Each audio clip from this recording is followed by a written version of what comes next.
నమస్తే అన్న, అందరికీ నమస్కారం. హైదరాబాదులో కర్రీ పాయింట్లు ఎలా ఉంటాయో చూపిస్తా చూడండి. ఇవన్నీ నాన్ వెజ్ అనమాట. చికెన్ లివరు, చికెన్ పులుసు, చికెన్ ఫ్రై, చికెన్ పకోడా, రకరకాలుగా అయితే మనం చూసుకుంటే చికెన్, చేపలు, మటను, అలాగే ఇవి వచ్చేసి వెజ్ అనమాట. ఇది వచ్చేసి చిత్రాన్నము, అది వచ్చేసి గోబీ, అలాగే పులిహోర, ఏదో రకరకాలు మొత్తం ఉన్నాయి. అలాగే నేనైతే చికెన్ అయితే తీసుకొని పోవడం జరిగిందనమాట. చికెన్ అయితే నేను తీసుకొని పార్సల్ అయితే తీసుకొని వెళ్ళాను. అలాగే ఇక్కడ చూడండి, వేడివేడిగా పుల్కాలు అయితే వేస్తూ ఉన్నారు.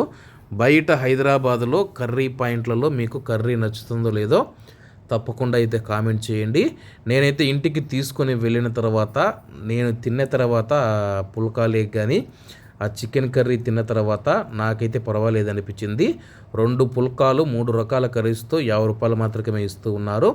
అలాగే హైదరాబాదులో మనం చూసుకుంటే కర్రీస్కు చాలా డిమాండ్ ఉంటుంది. అలాగే హైదరాబాదులో మీకు ఫేవరెట్ ప్లేస్ ఏది కర్రీస్ కోసం?